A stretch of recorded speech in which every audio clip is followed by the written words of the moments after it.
Mari silakan masuk. Iya, assalamualaikum Ibu. Waalaikumsalam. Mari Bu duduk. Iya. Duduk ya Bu. Ya, Bu saya izin tutup pintu sebentar ya agar privasi kita terjaga. Iya. Menutup pintu. Baik Ibu, sebelumnya perkenalkan nama saya Bidan Anissa. Ibu dengan siapa Bu? Saya Winda Bu. Oh Ibu Winda. Sebelumnya selamat datang Ibu. Ada yang bisa saya bantu? Saya anak KB Bu, aku nih. Oh Ibu mau KB. Iya. Ada rencana mau KB apa Bu? Rencana saya kalau mau KB-nya itu jangan ada yang kandungan hormonnya Bu. Oh Sama kalau bisa yang jangka panjang lah Bu, soalnya anak saya masih kecil. baik. Sebelumnya saya jelaskan terlebih dahulu ya Bu. Di sini ini adalah lembar balik yang akan saya gunakan untuk membantu Ibu menemukan solusi metode KB apa yang cocok untuk Ibu. Nah, sebelumnya mohon maaf Ibu, apakah ada riwayat penyakit tertentu yang pernah Ibu derita? Enggak sih Bu, enggak ada. Tensi, diabetes, penyakit kuning? Enggak ada. Kemudian mohon maaf Bu, ini Ibu sudah pernah melahirkan? Sudah. Sudah. Punya anak berapa Bu? Satu. Saat ini usianya berapa Bu? 26 tahun. Bayinya? Anaknya? 9 bulan. Oh masih 9 bulan. Ibu menyusui? Menyusui. Kami menemukan metode yang cocok berdasarkan kondisi Ibu. Nah sebelumnya pengalaman KB Ibu apa ya Bu? Apakah pernah ber-KB sebelumnya? Pakai kondom. Oh, Lagi pakai saya teh kondom. kadang kalau misalnya kondomnya kehabisan, kadang dibuang di luar Bu. Oh iya. Sebelumnya saya periksa dulu ya Bu ya. Mengecek tensi. Tensinya normal ya Bu ya. Memang berat badannya normal ya Bu ya, 50 kilo.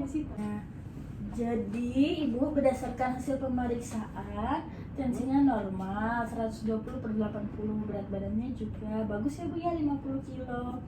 Nah, baik, selanjutnya Ibu sudah menemukan KB apa yang mau Ibu pakai? Rencana. Ada sih Bu, aku dengar dari saudara teh katanya ada di dalam rahim tuh spiral ya. Oh iya, spiral. Baik, sebelum itu saya jelaskan ya Bu yang macam-macam metode KB. Di metode KB itu ada metode jangka panjang, yaitu AKDR yang tadi itu yang Ibu bilang yang dimasukkan ke dalam rahim. Nah, kemudian ada implan. Ini implan 2 batang yang di bawah kulit. Kemudian ada juga ini tobektomi, sudah steril, namun ini tidak dianjurkan pada kondisi Ibu karena Ibu kan masih muda, anaknya masih 1 dan berencana ingin hamil lagi. Kemudian ini vasektomi, artinya laki-lakinya yang ber-KB Bu. Ini juga tidak dianjurkan karena itu tadi anak Ibu masih 1 dan Ibu masih muda. Kemudian sangat efektif dengan pemakaian yang benar, yaitu menggunakan pil. Pil ya Bu ya juga bisa digunakan pada ibu yang menyusui. Kemudian ada suntik, ada kondom yang sudah pernah Ibu pakai, dan ada metode mal atau menyusui. Selanjutnya efektif dengan pemakaian yang benar, yaitu dengan kalender. Jika benar, ini bisa menjadi kontrasepsi, tapi jika tidak benar, tidak bisa dijadikan kontrasepsi. Sama dengan menggunakan suhu dan juga lendir. Nah, untuk mengetahui kesuburan, itu tadi jenis-jenis KB. Kemudian saya di sini akan menggunakan klop KB ya Bu ya, dimana klop KB ini saya akan menentukan berdasarkan kondisi Ibu mana yang cocok KB untuk Ibu. Nah, di sini Ibu kan menyusui. Nah, Ibu cocoknya menggunakan kontrasepsi pil. Kemudian Ibu juga boleh menggunakan suntik atau implan dan juga AKDR. Nah, kalau misalnya pil Bu ya, itu keuntungannya walaupun Ibu menyusui itu tidak akan mengganggu ASI, tetapi untuk kekurangan pil nanti kembali suburnya cepat, sedangkan Ibu masih lama berencana untuk memiliki anak kan? Iya. Nah, kemudian di sini ada kontrasepsi suntik progestin. Nah, suntik ini juga sama seperti pil Bu, kembali suburnya cepat dan ini tidak cocok untuk ibu yang ingin menjarakkan kehamilan. Kemudian implan ini 3 tahun, mengandung hormon juga Bu. Nah, tadi kan sebelumnya ibu mengatakan tidak mau yang mengandung hormon ya Bu ya. Kemudian untuk implan ini digunakannya di bawah kulit. Saat ini kan ibu sedang menggendong bayi kan pastinya. Nah, takutnya mengganggu aktivitas karena lukanya masih belum kering saat menggunakan implan, itu kekurangannya. Nah, di sini ada AKDR Bu yang sudah ibu bilang tadi kalau ibu berencana ingin menggunakan AKDR atau spiral, di mana keuntungannya ini jangka waktunya lama 8 tahun. Lebihannya itu tadi bisa waktunya lama. Kemudian untuk kekurangannya mungkin nanti akan ada sedikit tidak nyaman pada suami ibu, tapi itu jarang terjadi sih. Karena tergantung, kalau misalnya benangnya itu sudah terkena lendir, itu tidak akan mengganggu dari pasangan ibu. Cara pemakaiannya nanti mohon maaf seperti posisi kita mau melahirkan, nanti kami akan memasukkan alat ke dalam rahim ibu, nanti akan diukur terlebih dahulu kedalaman rahim ibu itu berapa. Nah, jika sudah kami akan memasangkannya. Kemudian ibu juga akan dilakukan kontrol ulang untuk mengecek benang tersebut. Nah, jadi ibu berdasarkan yang sudah saya jelaskan tadi, ibu sudah yakin mau menggunakan KB AKDR atau IUD? Yakin lah Bu. Sudah yakin?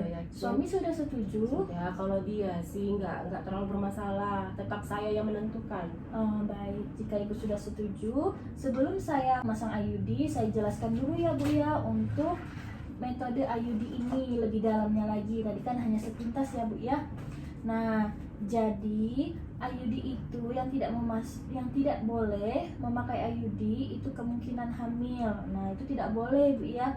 Kemudian baru saja melahirkan. Nah, baru saja melahirkan di sini maksudnya adalah umur 2 sampai 28 hari, itu tidak boleh. Kemudian memiliki resiko infeksi menular seksual termasuk HIV, itu tidak disarankan. Selanjutnya juga menstruasi yang tidak biasa. Sebelumnya ibu ada menstruasi yang tidak biasa Bu, atau ada keluhan di mensnya? Enggak ada. Kemudian ada infeksi atau masalah dengan organ kewanitaan. Nah, kemudian ada penyakit radang panggul 3 bulan terakhir. Selanjutnya juga ada HIV AIDS.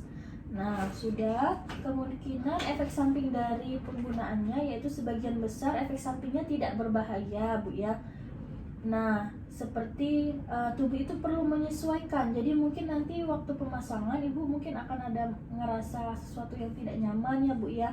Tapi itu tidak apa-apa karena setiap orang itu memiliki reaksi yang berbeda-beda terhadap metode ya Bu ya.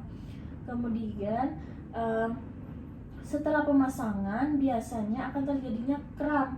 Kram terjadi selama beberapa hari. Kemudian untuk kram atau mules bisa meminum aspirin atau paracetamol atau ibuprofen. Nanti kami akan meresepkan ya Bu ya. Kemudian terdapat flek dalam beberapa minggu. Jadi ini nanti juga akan kami berikan obat. Selain itu efek samping umum lainnya, haidnya lebih lama dan lebih banyak, bercak atau flek di antara masa haid. Kemudian terjadi kram yang sudah saya jelaskan waktu selama haid. Nah, untuk haid yang lebih lama atau lebih banyak dan nyeri, klien ibu bisa minum obat ibuprofen atau obat sejenisnya, tapi bukan aspirin ya Bu ya. Nah, hal ini, ketidaknyamanan ini bisa berkurang setelah beberapa bulan. Kram dan menstruasi biasanya berkurang setelah 3 sampai 6 bulan pemakaian. Jadi kemudian kalau misalnya nanti sudah dipasang, kapan ibu harus kembali lagi? Yaitu 1 minggu setelah pemasangan ya Bu ya. Nanti ibu harus balik lagi ke sini. Kemudian nanti akan ada kami kasih kartu kontrol ulang. Nah, kemudian bagaimana cara memeriksa benangnya? Cuci tangan dulu ya Bu ya. Kemudian duduk dalam posisi jongkok. Selanjutnya masukkan jari ibu bagian tengahnya itu. Kemudian tapi jangan menarik benangnya ya Bu ya. Jadi satu aja sambil ibu rasakan benangnya masih ada apa enggak. Nah, cuci tangan jika sudah selesai. Kalau misalnya ibu ngerasa kayak nggak ada benang, ibu mau periksa ke puskesmas boleh untuk memeriksa lebih lanjut. Nah, kemudian kapan sih waktu yang tepat untuk memasang AKDR? Nah, ibu bisa memulainya kapan saja dalam siklus haid selama kami yakin ibu tidak hamil ya Bu ya. Nah, kemudian kapan harus menemui bidan jika satu terlambat haid atau ibu tuh merasa hamil. Kemudian mungkin terinfeksi infeksi menular seksual atau HIV, kemudian benang AKDR-nya tadi ya berupa panjang atau hilang. Kemudian sangat nyeri pada bagian bawah perut. Kembali dalam 3-6 minggu atau setelah masa haid berikutnya untuk pemeriksaan lebih lanjut ya Bu ya. Ada lagi Bu yang ditanyakan? Enggak lah Bu, udah Udah. mantap kayaknya saya pakai iodine ya. Baik, jika sudah mantap, boleh tanda tangani dulu Ibu ini untuk info konsumnya. Oke, suami setuju ya Bu ya? Setuju Bu. Baik, sebelum kita memasang IUD, Ibu cebok dulu ya Bu ya, nanti baru kita melakukan pemasangan. Pre-memory melakukan pemasangan AKDR. Sudah, mari Bu. Nah, gimana Bu rasanya? Ya ada sedikit nyeri lah Bu. Nyeri, Namanya juga Baik. barang yang kaku dimasukin Bu ke Iya. dalam. Nah, sebelumnya ini kartu pemasangan IUD-nya ya Bu ya, kapan harus kembali yaitu 1 minggu lagi. Dan jangan lupa untuk mengontrol ya Bu ya ke sini. Dan cara mengontrolnya tadi sudah saya ajarkan ya Bu ya. Iya. Bagaimana Bu? Tidak terabal lagi benangnya. Saya langsung bertanya sama ibu kan, Iya, gimana betul. kondisi. Terus Bu, kalau misalnya saya mau USG bisa kan Bu? Untuk Boleh. menentukan. Justru nanti kalau Ibu USG itu lebih bagus lagi untuk menentukan posisinya itu sudah mantap atau belum. Oke. Gitu, ya Bu ya. Nah, ini kartunya Bu. Iya, terima kasih ya Ibu. Iya, ada lagi yang ditanyakan Bu? Sudah cukup. Sudah Iya, cukup ya Bu ya. Baik, terima kasih Bu atas kunjungannya. Jangan lupa untuk kontrol ulang. Iya Ibu. Permisi ya Bu. Iya Bu, mari.